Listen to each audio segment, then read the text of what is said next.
Machiegni kendo Nyakoram Gajwang'. Jolony mag weche mag nam KMFRI koni apaka kod auka mager kata cyclone mane yande osieke na mataro kadhowadh nam chumbi en siem ma jopiny onego tii godo e rito aluora mag nam to chutho e yor pidho yiende midendo ni mangrove.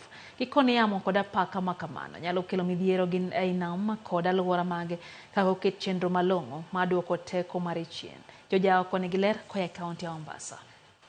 Jopiny kaachiel kod riwruoge makedo ne weche mag aluora idwani okaw ng'ala manyime mar rito aluora mag nam e yor pidho yiende midendo ni mangroves kod gayo wach taka madonjo ei nam. Ma en bang' yangore ni kwan taka madonjo ei nam pod ni malo, gino mabende rocho ngima rech kaachiel kod chwech mamoko manie ei nam. Kulingana na research yetu, uchafu unaendelea kuzidi kwa upande wa pollution, na siku hizi haswa tunaona uongezesaji wa plastic pollution. Sasa hizo zikiliwa na samaki ndogo ama mnyama wa bahari, mwishowe huwa tunazipata zimetuingia kwenye mwili, na hiyo ni madhara ambao tunajaribu kuzuia na kufanya hiyo research. Yamo kod apaka mager mayando nyiedhore ndalo manok mosekalo kadhowadh nam chumbi gikoni nyalo mana rakruok godo koketi aluora makare. Ukiwa na mangroves inakuwa kama a wall, kama shield. Kwa hivyo hurricane ikija au cyclone ikija, ita protect the shoreline. Kwa hivyo ni lazima tuwe na mangrove to protect mangroves. Lazima to protect corals. Kwa sababu zikiharibika hakutakuwa na shields for the strong waves.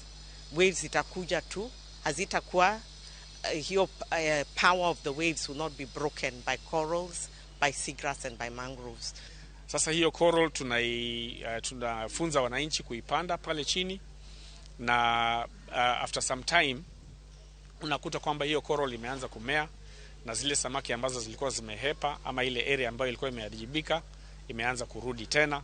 Jolony go mabende ne okelo kanyakla jopuonjre mar tiego gi weche mag nam ne loso e sechegi magitimo ikruok ne nyasi mar yango odiechieng' nembe e piny mangima matimore tarik 8 dwe mar 6 higa ka higa. Tumewaleta hapa ili waweze kupata hamasisho zaidi kutoka kwa KMFRI ambao wanafanya research ya fisheries na marine, kuwaelimisha kwamba bahari ni kitu muhimu sana na tunastahili tuenzi bahari yetu, na zaidi kabisa kwamba kuna vitu mbalimbali ambavyo vinapatikana katika bahari yetu, kuanzia upande wa matumbawe, corals, mangroves, mikoko, samaki aina mbalimbali. Biashara nyingi zinafanyika pale, utalii na kadhalika. It will be the next generation, and it's important, I think, to visit a beautiful institution like KMFRI and to sensitize them that they can become ocean scientists. They can play a big role in protecting the ocean, the Indian Ocean, etc. Kwa hiyo huwa wanafunzi wanasema science is difficult, lakini